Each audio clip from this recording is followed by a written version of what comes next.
Assalamualaikum warahmatullahi wabarakatuh. Waalaikumsalam warahmatullahi wabarakatuh. Alhamdulillahi rabbil alamin. Assalatu wassalamu ala asrafil anbiya'i wal mursalin. Sayyidina wa maulana Muhammadin Sallallahu alaihi wasallam. Ashhadu an la ilaha illallahul malikul haqqul mubin. Wa ashhadu anna Muhammadan abduhu wa rasuluhu wa sadiqul wa'dal amin. Allahumma salli wa sallim wa barik wa karim ahzanul nabil karim. Idinil lazi min jamalika wa innal lazi min jalalika wa innahu min kitabika. Wa tahirin wal mujahidina amma ba'du ibadullah. Bersyukur kita kepada Allah dengan mengucapkan alhamdulillahi rabbil alamin atas segala limpahan karunia, rahmah dan hidayahnya, serta dengan izin dan ridhonya juga kita dapat menjalankan amanahnya, beramal dan beribadah zahir batin dunia dan akhirat. Bersalam kita tidak akan pernah kita lupakan. Marilah sama-sama kita sampaikan, kita panjatkan kepada junjungan kita Nabi Allah, Nabiul Akhirul Zaman, Rasulullah Muhammad sallallahu alaihi wasallam.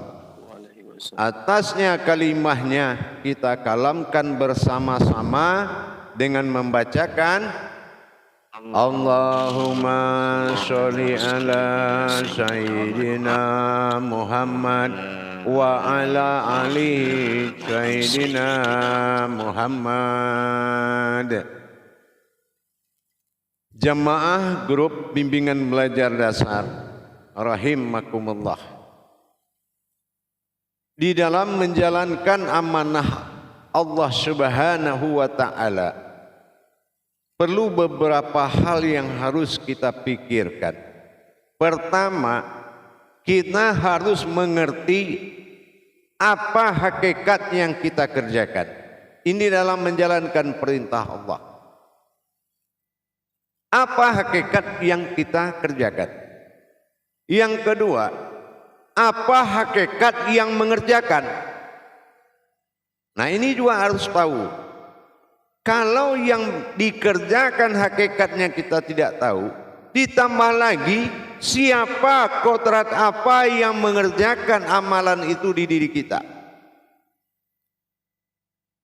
Ini kalau kita juga nggak paham, ini akan jatuh kepada hafalan-hafalan dan permainan akal. Kenapa? Kita percontohkan seperti syariat. Syariat itu apa sebetulnya? Syariat ini adalah sebuah ketentuan marhalah ibadihi fil jazadin, yaitu amal baik yang dilakukan oleh jasad. Amal baik menandakan yang menyembah dengan ibadah itu beda. Menandakan yang menyembah dia menjalankan amaliyahnya. Menandakan orang beribadah dia menjalankan hakikat ruhaniyahnya. Ini beda. Kalau kita tidak mengerti, tujuan dari syariat itu adalah mendapatkan hakikat. Nah, kita lihat orang yang tidak mendapatkan hakikat ibadahnya, Allah tidak memberikan keberuntungan seperti yang Allah janjikan. Hayya 'alas shalah wa hayya 'alal falah. Dirikanlah salat dan dapatkanlah kemenangan. Mendirikan salat ini tidak mudah. Kalau mengerjakan atau ifa'alus shalah itu mudah. Hafal ayat, hafal rakaat. Itu namanya mengerjakan, bukan mendirikan. Kalau yang mendirikan beda. Iqamatis shalah, dirikanlah salat. Mana diri yang tidak bersekutu dengan Allah dikala kita salat? Tahukah kita kenapa 5 waktu? Tahukah kita kenapa rakaatnya beda-beda? Tahukah kita siapa kodrat Tuhan di diri kita dan mana kodrat umat di diri kita? Dengan satu takbiran kita harus mendirikan mana kodrat umat dan mana kodrat Tuhan yang akan menjadi pensaksian, karena sholat itu adalah fardu ain atau wajib menyaksikan. Kita harus tahu makna. Jadi kalau hakikat dari ibadah ini kita tidak paham, kita lihat banyak orang yang tekun melaksanakan syariat saja tanpa ada nilai hakikatnya. Mana bukti Allah memberikan suatu hidayah, suatu karomah, suatu barokah? Ada keluhan umat Islam kebanyakan,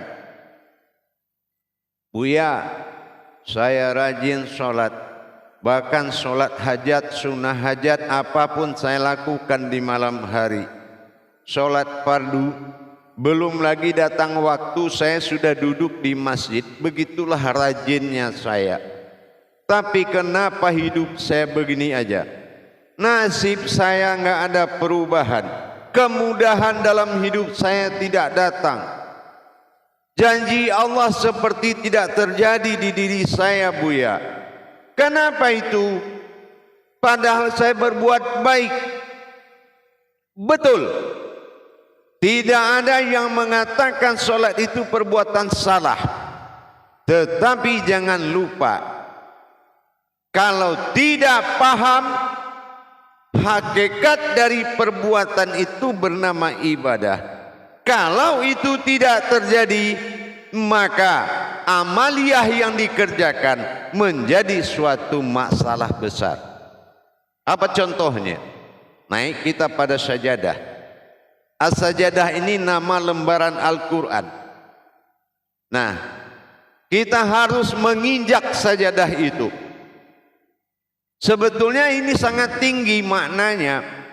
Kita harus tahu diri mana yang tidak bersekutu dengan Allah dan tidak berdosa naik sajadah. Kalau diri yang berurat dan berdarah ini memiliki najis, memiliki hadas, tapi diri yang hakikat, diri yang sangat kenal dengan Allah, kita harus hadirkan. Kita harus hadirkan. Karena diri itu dia tidak berurat dan tidak berdarah, hakikat bagi Allah. Akhirnya terinjaklah sajadah. Naik sajadah udah sama aja naik angkot. Ya, akhirnya apa? Kesalahan sudah di depan matanya Allah. Angkat tangan, lipat tangan, pura-pura mati. Allah bilang, qabla mutu anta mutu. Salat itu mendirikan mati sebelum mati. Tapi karena kita tidak tahu bagaimana qabla mutu anta atau ente mutu atau ante mati, ini tidak terjadi. Alam diri tidak berubah, Baitullah gagal masuk ke dalamnya. Perhitungan fikih datang, Anda bersalah telah menginjak-injak as-sajadah dan melaksanakan pura-pura dalam beribadah. Kenapa? Inilah yang disebut Rasulullah mengembala domba. Apa sebetulnya yang makna dari mengendala domba? Kalau hanya Rasul mengembala kambing, ngapain dikeluarkan di Al-Quran? Tapi kalau kita tahu maknanya, yang mengembala domba itu apa? Datang dari rumahnya, orang ke masjid, dia ke masjid. Orang berdiri, dia berdiri. Orang ruku, dia ruku. Orang sujud, dia sujud. Orang duduk, dia duduk. Orang pulang, dia pulang. Nah, siapa yang mengekor seperti itu? Itulah kata orang domba-domba tersesat tadi. Rupanya kambing itu orang yang tidak paham. Nah, ini yang menjadi kata-kata hakikat tadi. Harusnya kita tahu apa yang kita gerakkan dari rumah sampai ke masjid. Sampai di masjid, tahu kita mana yang hak, mana yang batil di diri kita. Tahu kita fungsi takbir. Tahu kita apa maksudnya ruku. Tahu kita maksudnya sujud. Apa maknanya duduk. Siapa yang bergerak, siapa yang menggerakkan. Berwudu kita 3 kali. Apa makna 3 kali? Kalau enggak, apa yang diwudu, yang disucikan? Kenapa harus 3 kali? Siapa yang berdiri? Apa itu soli? Perbuatan hakikat itu harus nyata kita alami. Itu yang ibadah. Kalau gerakan jasad itu namanya amaliyah, jatuhlah menjadi syarat. Makanya syariat itu, jamaah, sebetulnya ada 3 artinya. Pertama, syariat ini maknanya adalah syarat. Ya. Nah, syarat ini apakah syarat sah sholat itu? Nah, kita harus tahu. Nah, yang kedua, arti syariat ini isyarat. Nah, apa isyarat? Semua yang digerakkan itu hanya isyarat. Sebetulnya ada yang digerakkan, bukan hanya sekedar bergerak.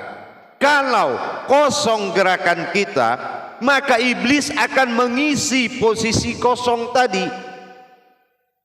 Disitulah letaknya sholat kita itu batal atau gagal. Ibadahnya gagal, dapat amaliyahnya saja. Padahal sholatnya fardu. Kenapa? Fardu ain, wajib menyaksikan. Karena kita tidak tahu hakikat yang bisa disaksikan dalam sholat, maka pandangan kita kosong. Kalau kosong, itulah yang diisi oleh setan, iblis, sehingga kita kemana-mana lagi. Nah, makanya fardu ain, fardu itu wajib, ain menyaksikan. Inilah yang paling penting para jemaah, mengenali, menjadikan dan mendirikan hubungan Baitullah dengan Allah. Ini wajib. Karena ba'da itu bukan waktu. Ba'da ini adalah nama waktu. Kalau waktu, wakto'ah. Tapi ba'da ini nama waktu. Ya, nama waktu. Apa nama waktu? Ada zuhur, ada isya. Itu nama waktu, 5 waktu. Bukan nama solat. Solat itu 1. Tidak 5, namanya 5. 5 ini nama waktu, bukan nama sholat. Nah, ini juga harus benar-benar kita pahami.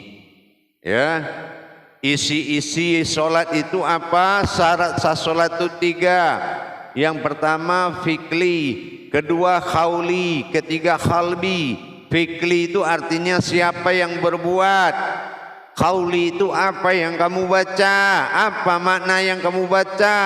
Sudah bisa enggak melihat yang dibaca?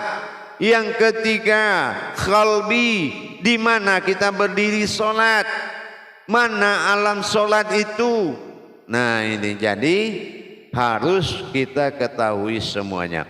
Mengkaji diri dan mengkaji sholat itu sama.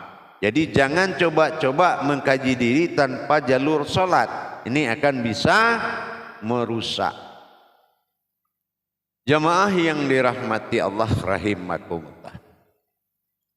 Di balik semua itu ada hal yang penting. Apa? Yang penting melebihi segalanya. Nyata bagimu sebuah Tuhan dan nyata bagi Tuhan sebuah umat. Mana si wujud Tuhan dan mana si wujud umat? Bagaimana mendapatkan dua kodrat ini yang akan dipertemukan di alam mati, yaitu sholat? Ini wajib. Kenapa? Awal diri adalah Tuhan, ba'dal tunggal wahid mula jadinya. Awaludin ma'rifatullah. Awal diri berkodrat Tuhan, awal agama mengenal nama Tuhan. Dan yang ketiga, inna lillahi, kembali diri kepada Tuhan. Ini yang tiga fardu di dalam Islam. Jadi di sini kita belajar, tentunya sebelum kita belajar, kita harus melaksanakan 4 kewajiban. Jadi tidak mudah kalau ingin mengkaji kepada Tuhan ini, mengkaji diri kepada Tuhan. Itu tidak mudah jamaah. Harus dijalani proses, dinamakan proses taharoh. Ya, proses taharoh ini kalau di tarekat dinamakan proses takali. Ya, jadi proses taharoh. Apa proses taharohnya? Karena di kajian tauhid ini adalah kajian tertinggi di dalam Islam. Makanya syahadat sebelum sholat sudah ada. Makanya dikaji dulu syahadat itu, baru bisa syahadah ahad ihram, baru bisa menyatu dalam sholat. Jadi kita harus lakukan 4 amal besar. Pertama, melaksanakan taharoh kolbi. Apa yang di taharoh kolbi? Mensucikan hati halus. Kolbi ini tidak semua umat loh yang punya. Ya, yang banyak dipunyai umat itu melihat tingkatannya. Kolbi ini mendirikan alam azali Allah dalam hati, dinamakan hati halus. Nah hati halus inilah qalbi mu'mini baitullah, hati orang yang berilmu itu rumahnya Allah. Nah ini belum ada rumahnya, bagaimana wujudnya ada? Nah itu ya, ini namanya taharoh qalbi, mensucikan hati halus. Nah yang kedua, taharoh kodrat. Mana taharoh kodrat? Membersihkan batin Allah dalam nyawa. Yang kedua, mensucikan zat Allah dalam rohani. Yang ketiga, membersihkan nuraninya Allah dalam jasad. Nur zat batin adalah diri hakikat yang wajib disucikan. Itu mewakili diri. Yang ketiga, membersihkan jalan pandangan, jalan ilmu. Bersihkan syariat, sucikan hakikat, sucikan tarekat, sucikan ma'rifat. Disucikan syariat adalah wujud dan mewujudnya Allah. Disucikan dari wujud manusia dan mewujudnya manusia. Kedua, hakikat. Hakikat itu yang disucikan adalah rasa. Nah itu ada cara-caranya. Yang ketiga, yang disucikan adalah tarekatnya. Jalan, yaitu pandangan. Jadi pandangan ini harus disucikan juga. Jadi enggak sembarangan kalau mengaji tauhid kepada Allah itu. Nah, yang keempat, yang disucikan ma'rifat. Apa ini kata ma'rifat? Wujud Allah semata, sucikan dari kepemilikanmu menjadi haknya kembali. Nah, ini baru yang keempat, taharoh total. Apa yang taharoh total? Diambil zat dari makomnya yang suci, meliputi sekalian alam, sehingga luputlah kodrat manusia, terwujudlah kodrat Tuhan yang sangat suci. Nah, inilah subhana Allah. Nanti itu ada adab-adabnya. Jadi demikian jamaah, untuk memulai suatu belajar di jalan Allah, jangan buru-buru kita melaksanakan tanpa kita memahami di balik rahasia-rahasia semuanya. Jadi harus kita belajar, dan adab-adabnya dibersihkan dan disucikan. Jangan kita buru-buru terlanggar, lebih baik kita siapkan hati kita. Kita butuh Tuhan. Ya, kalau orang butuh Allah, dia pasti rajin belajar. Kita sudah berapa usia kita sekarang? Coba bayangkan, udah segini-gini usia, belum juga tahu Tuhan. Bagaimana anak di rumah punya bapak nggak tahu Tuhan, punya ibu nggak ngerti Tuhan, nggak kenal Allah? Apa jaminannya? Apa kamu akan tertawa dikala mereka diazab oleh Allah? Karena hubunganmu dengan mereka itu dunia akhirat. Kenapa di akhirat kamu gagal? Untuk apa kamu berhasil di dunia? Kalau di akhirat kamu sudah bernasib-nafsi dengan keturunanmu. Ini pikirkan baik-baik. Beragama mudah dari rumah ke masjid sampai. Bertuhan selangkah aja susah dapatnya. Ingat kalam-kalam saya itu. Jadilah kamu seorang bapak atau seorang ibu yang bertuhan. Agama akan indah bagi orang yang bertuhan. Tuhan menjadi Tuhan bagi orang yang bisa menyembahnya. Demikian para jemaah sekalian, supaya lebih dimengerti. Tahap awal ini tujuan kita mengkaji diri dalam sholat, mengkaji sholat dalam diri. Coba diulang, apa kita? Moto kita mengkaji sholat dalam diri dan mengkaji diri dalam sholat. Jangan mau keluar dari itu. Mengkaji solat dalam diri, mengkaji diri dalam solat. Karena solat adalah sallahu daim, satu wujud kodrat, memiliki dua jiwa. Bisa menghadirkan Tuhan, bisa menghadirkan umat. Itulah diri. Tapi diri yang mana? Diri yang berdiri. Bukan dirimu, bukan dirinya, tetapi sesuatu yang berdiri. Maka kamu lepaskanlah rasa memiliki, tapi kamu tetapkan menjaga rasa amanah memelihara sebuah diri. Karena diri itu menjadi pegangan untuk berhubungan dengan Allah Subhanahu wa ta'ala. Baik jamaah sekalian, kita coba bermuzakarah. Kalau ada yang ingin dipertanyakan, dipertanyakan. Nanti saya bilang, saya sampaikan selalu muzakaratun fil jami'ati rahimakumullah. Nanti ente semua menjawab, la ilaha illallah wallahu akbar. Paham? Nah, baik, insyaallah. Selalu muzakaratun fil jami'ati rahimakumullah. La ilaha illallah wallahu akbar.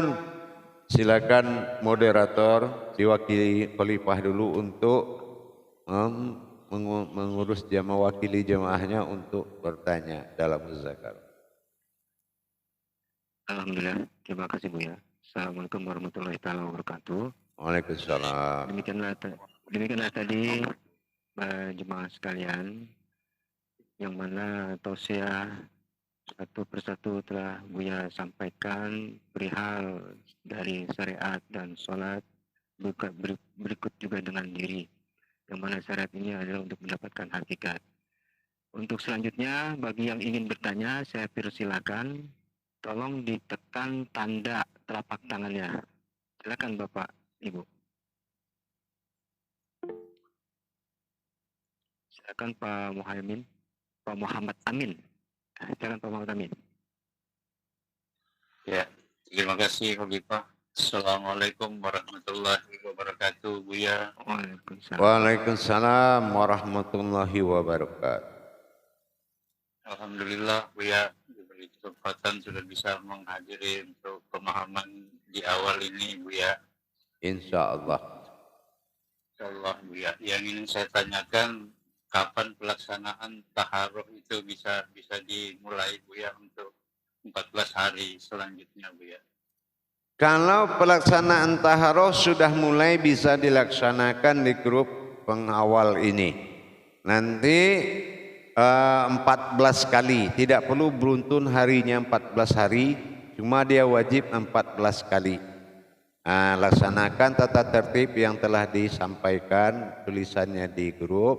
Nanti selesai taharoh ini masuk lagi ke taharoh kodrat.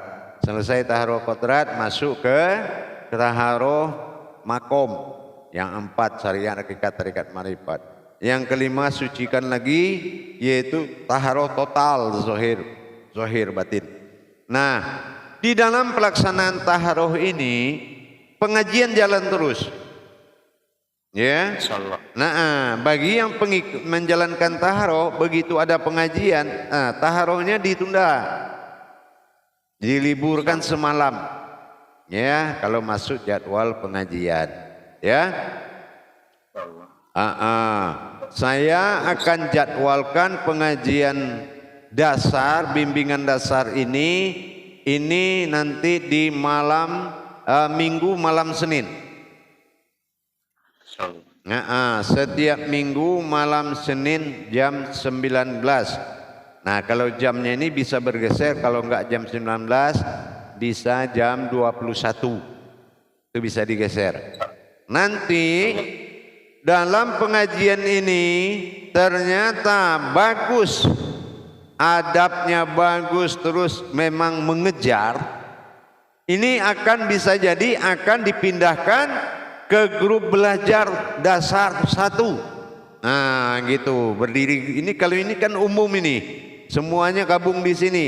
Nanti akan dipindahkan ke grup khusus belajar. Nah, ini grup besar, grup umum namanya, grup besar. Gitu, paham?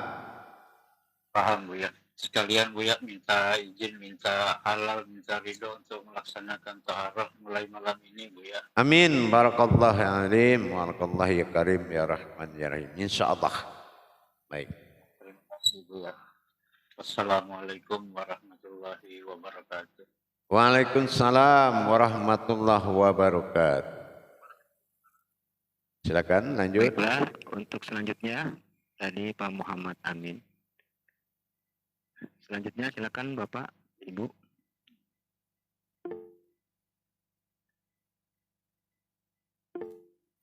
Ya, silakan Pak Awaludin.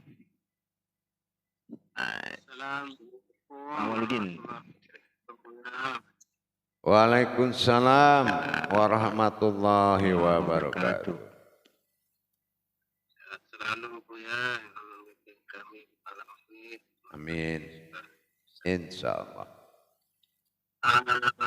Yang saya ingin pertanyakan, apakah di tiap kita naik sejadah itu dalam sholat kita selalu bermunajat, Buya?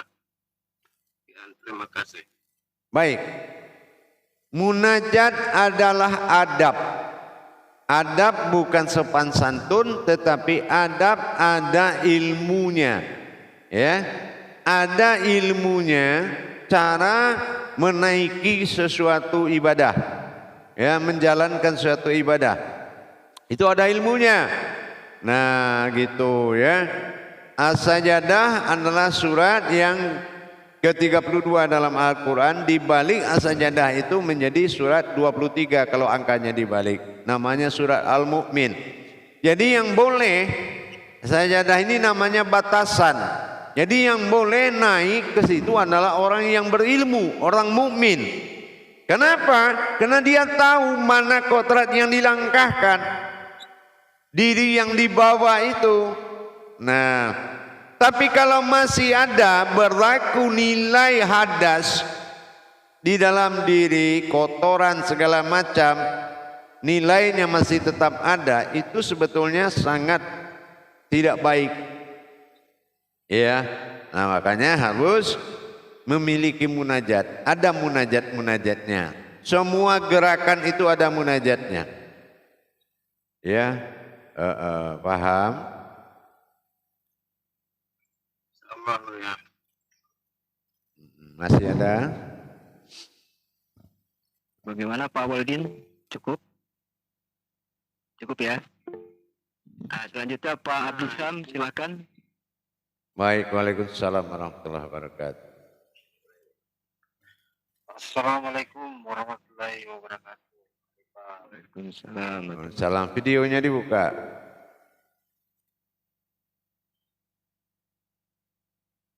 Ya, silakan. Ini masalah wudhu Buya sama sholat ini. Saya kan ini istilahnya tahap belajar masih. Ya. Nanti itu ada munajatnya juga. Ya, munajat itu bisa saya amalkan untuk sementara. Bisa. Nanti itu akan dibagikan, akan diajarkan, ya. Nanti kan kaji, setiap kita mengaji ini kan satu-satu kita bahas. Ya. Kita akan bahas satu-satu. Mulai wuduknya, mendengar azan itu kemana pandangan kita, ya, dan siapa yang kita perlihatkan ke azan itu, siapa yang akan mengikuti, kenapa 2 kali, yang pertama pendek, Allahu Akbar, pendek, yang kedua panjang, Allahu Akbar, Allah. Kenapa dia panjang? Kenapa dia panjang? Kemana arahnya?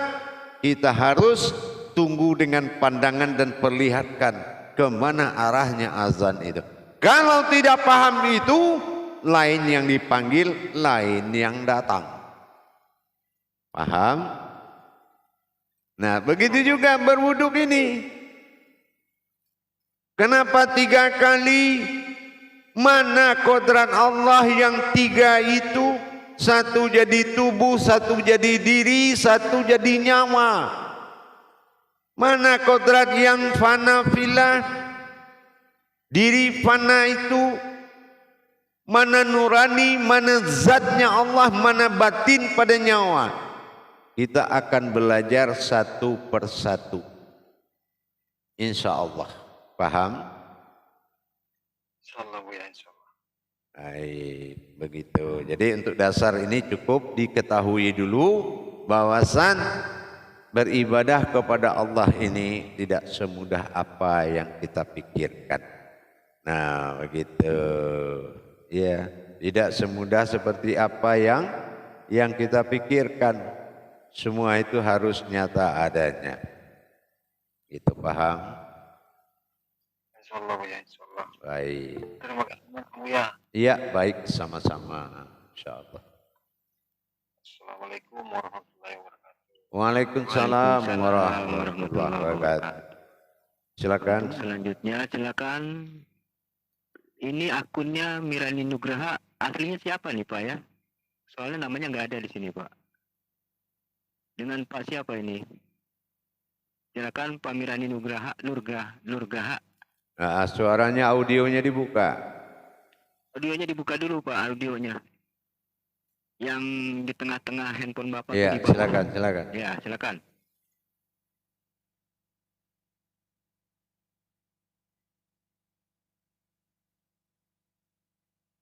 Silakan Pak.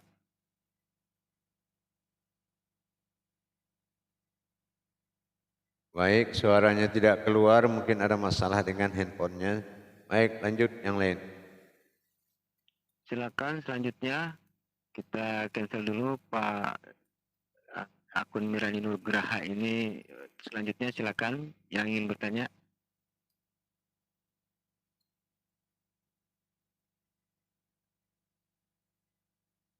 Baik, masih ada yang bertanya tentang apa yang disampaikan dan kegiatan ibadah yang belum diketahui. Harusnya memang harus banyak pertanyaan, kecuali sudah bisa. Ya. Nah, baik, saya kasih kesempatan lagi, masih ada yang bertanya? Silakan, suaranya dibuka. Silakan Pak Awaludin. Silakan. Lagi Buya.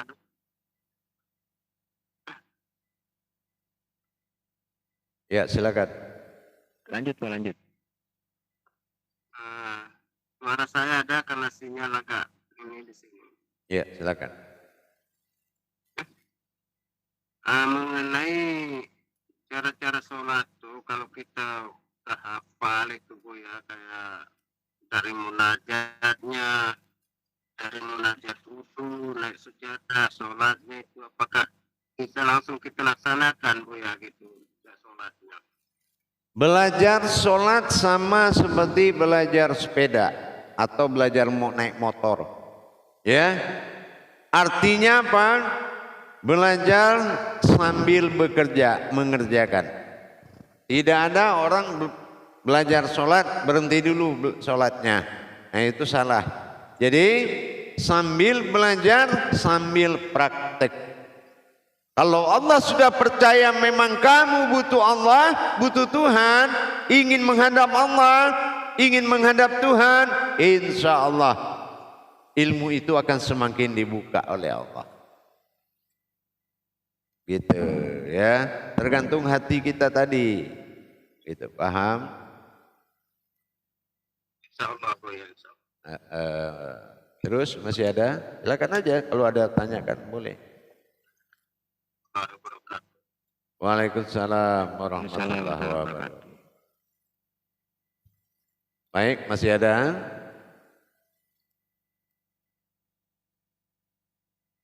Baik, kalau belum ada, nanti saya kembali. Nah, ini ada ini, coba satu lagi siapa nih? Coba. Silakan. Yusuf, coba. Silakan. Assalamualaikum Buya. Waalaikumsalam warahmatullahi wabarakatuh. Jangan buru-buru. Assalamualaikum dulu yang baik. Ya, assalamualaikumnya lengkap-lengkap dulu. Nah, gitu ya. Assalamualaikum warahmatullahi wabarakatuh. Waalaikumsalam warahmatullahi. Coba itu wajahnya dipaskin di layarnya. Nah gitu ya, gitu kan ganteng itu, kelihatan tuh. Nah. Dan yang saya mau tanyakan itu waktunya kan jam 00 Bu ya. Kalau seumpama kita lewat waktunya gitu masih bisa dikerjakan itu Bu ya, taruhnya itu. Kalau taharohnya lewat bisa, cuma memulainya itu tetap pada jam 23.45. 23 itu maknanya 5 bertauhid, ya 45 9 artinya domah itu hakikat. Jadi bertauhid kepada hakikat. Jadi bukan sembarangan langkah, bukan sembarangan karena malamnya langkahnya. Di 00 luput, kosong langit, kosong bumi, sukun dua-duanya, tinggal kamu sendiri. Disitulah taharuh itu bekerja. Nah begitu ya, paham?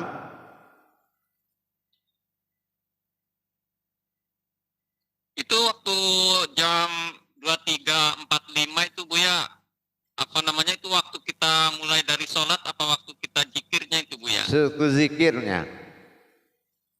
Itu zikirnya itu. Jadi sebelum 23 itu kita sudah mulai menjalankan 4 sholat itu. Itu ya. Kalau bisa ya 10 menit lah atau 15 menit. Itu kalau 4 sholat itu bisa waktunya 15 menit itu. Ya, paham? Insyaallah Bu ya. Nah, Paham Bu ya, insyaallah. baik. Assalamualaikum warahmatullahi wabarakatuh.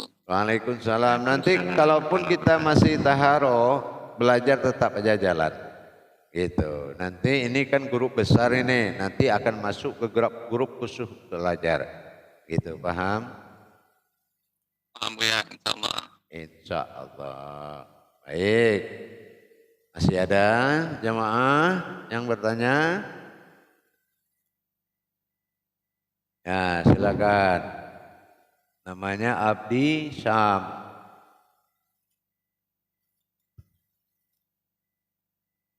Silakan Abdi Syam. Ya, suaranya dibuka. Nah, itu dia. Assalamualaikum warahmatullahi wabarakatuh. Waalaikumsalam warahmatullahi wabarakatuh. Sama pertanyaannya sama Bapak tadi. Yang masalah itu kan ada mandi di situ berarti sekitar mulai jam 11 Bu ya. Sekitar jam 11 kah? Mulai pelaksanaan itu sampai sholatnya. Iya, kayaknya begitu. Biasanya jam 11 itu mulainya. Biasanya udah mandi itu, jam 11 itu udah mandi itu. Jam 11 sudah mandi. Tapi kalau ada waktu, nah alangkah baiknya ya didahulukan lah. Jadi kita ngerjakannya nggak terlalu buru-buru gitu. Gitu ya. Nah, insya Allah baik. Kasih banyak Bu ya. Insya Allah sama-sama. Barakallahu azim. Insya Allah. Jadi jamaah sekalian, insya Allah saya 10 menit lagi kembali. Assalamualaikum warahmatullahi wabarakatuh. Waalaikumsalam warahmatullahi wabarakatuh.